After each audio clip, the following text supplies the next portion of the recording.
Hey, I'm Christina, and I'm with the wonderful Ellie Goulding. How are you, Ellie? I'm very well, thank you, considering all. How are you?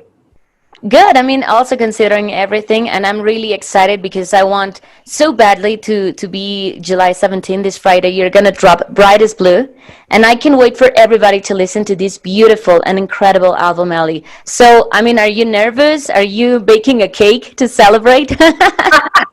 I need to get some blue food coloring and make a blue cake. Yeah, I'm very excited. It's so great that fans are going to hear new songs, and it's been such a long time that it feels like very surreal that it's finally here. But I'm looking forward to everyone. I'm especially looking forward to playing them live whenever that will be. Hopefully soon. I mean, but the waiting was worth it, Ellie, because now we have 18 tracks. That's a lot. And which was the moment, Ellie, where you said, like the moment of revelation, where you said, I'm not going to give in to someone else's pressure. I'm going to do this because I'm so ready to go back to studio. I think I really did do it in my own time, and I think that everyone was appreciative that Delirium, took. I did a few years of touring with Delirium, and it was it was tiring. It was it was a tiring kind of time. I was all it was all about the music, and I had no time really to myself and no time to really go on any kind of path of self-discovery. So it's only really in the past few years I've managed to spend that time by myself and live and be able to experience life a bit more than outside of music. And so I think all that has been really important for my personal growth, and also just to like remember memories and think about situations that I've always wanted to write about and explore in my songwriting. And so I think the last few years has been a chance for me to do that. And memories, as you said, good memories, but also like blue memories. And I read in an Instagram post that you said, I found a kind of illumination in feeling blue. So let's start with the name, Brightest Blue. Ellie, how is the process of turning vulnerability into bright and blue?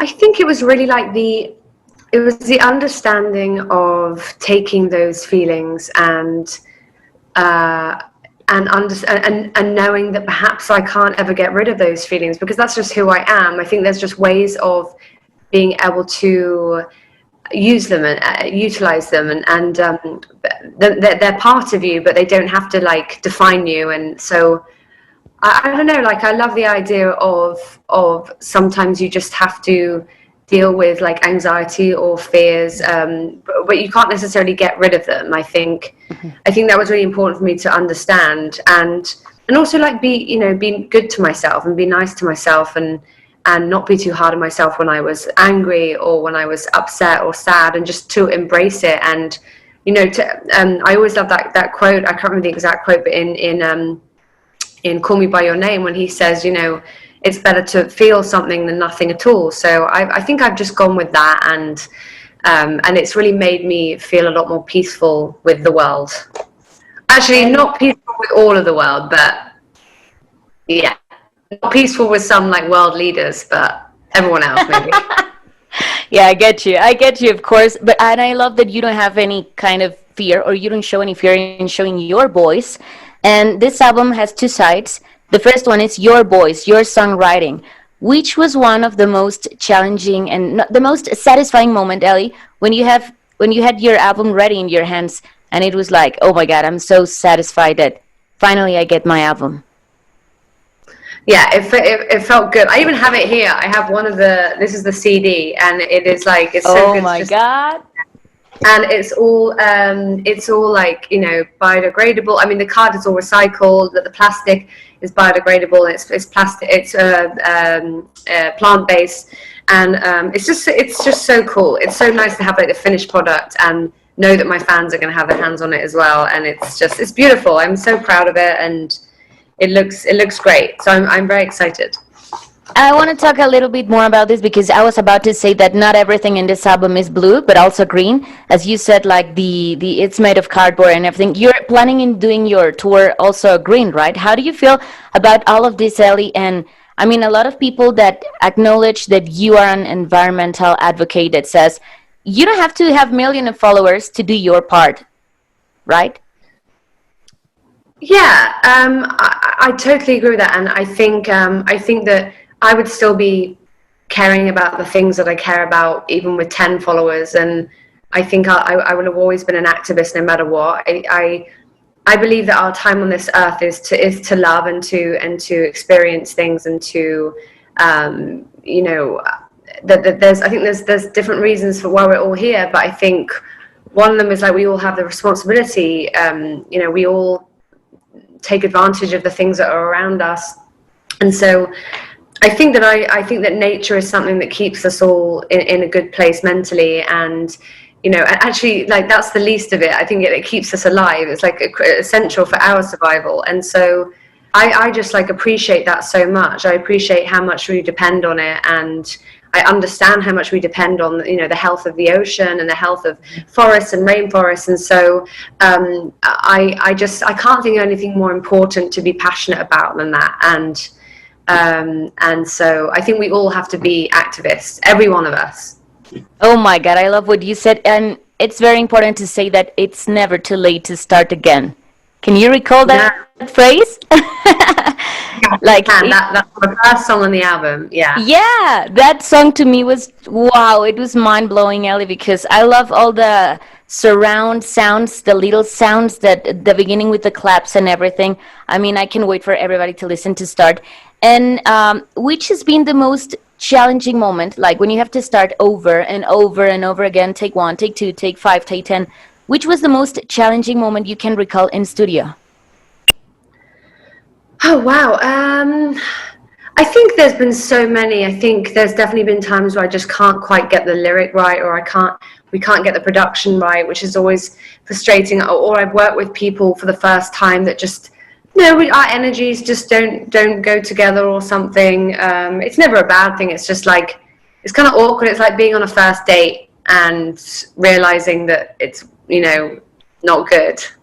And so you then have to kind of figure out what to do. I mean, generally you still end up making a song, but it just, you might not like it that much. But I don't know, I think it's for me, it's been mostly about like getting the right vocal. I'm quite a perfectionist with my vocal. Even like all the imperfect bits of the songs are sometimes intentional. So yeah, I think it's probably like times like where I recorded big vocals, like Love I'm Given and things like that.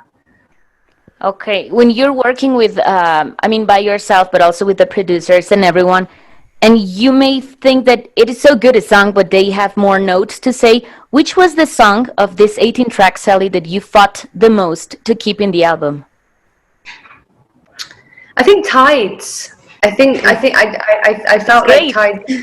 I felt like some people just didn't get it, you know, and I was like, please, just like, this is a song. This is like, to me, it feels like like an anthem, but like a sort of cult anthem. Like, not like a big pop anthem. I felt really passionate about that song. So it makes me feel so good that I was like, please, can I keep this? And they said yes. So, I mean, obviously, ultimately, I decide, but it's always good to have people on your side. Yeah.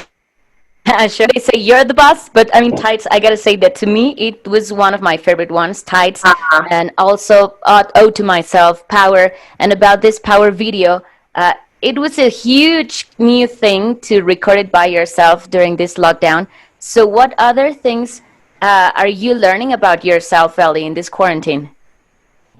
Oh, wow. I'm definitely learning about my, you know, little smaller habits and like how much I love nature, like more than ever. And I've learned that like I need to like work on my motivation in the morning. Like sometimes I get up and I just want to do nothing. And so I don't know, I'm learning like, you know, good things, bad things. And I think it's been a good time to like, you know, decide what I want to work on about myself. Okay. Okay. I also know, because I saw a lot of interviews, that you read a lot in your quarantine to get inspiration for music. And I mean, if your music could also inspire, because it also makes that to all the fans, but if your music could erase or fix any bad prejudice in the world that we are seeing right now, what would it be? I mean, if my music could fix things, my God, I think I would love my music to fix inequality. I would, I'd use it to fix, discrimination of any kind.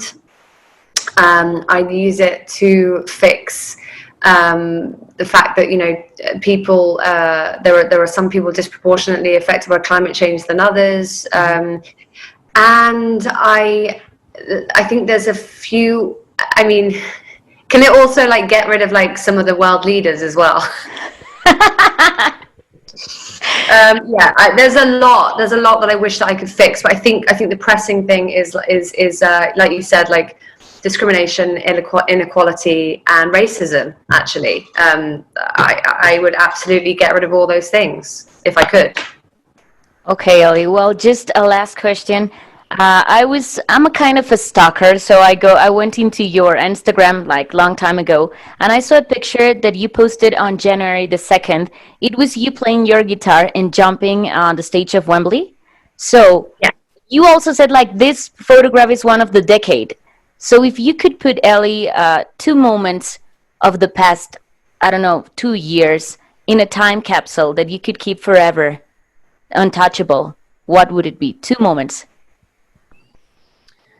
I think, gosh, I mean, there's quite a few, but I think it would probably be my first time playing Glastonbury, because that was always, such a dream. And then also when I won a Brit Award, because I watched the Brits was such an iconic thing for me when I was growing up, and it was so Wow. it was such a it was just it was the event of the year that we'd all look forward to. So I think it'd probably be that, because those are two moments that I was very proud of. Okay. Well, thank you. Thank you so much for your time, Ellie. And we can wait for this Friday to listen to Brightest Blue. And do you have a final message to your Mexican fans? Just that I love you guys so much. I'm so sorry I haven't been able to get there yet. It's crazy, but really hoping that I can make it a priority, and I hope you'll have me still, and I hope you enjoy the album. It's for you. So love you guys. Thank you. Thank you, Ellie. Thank you for sharing your music, your time, and have a good day. Thank you. You too. Bye-bye. Bye.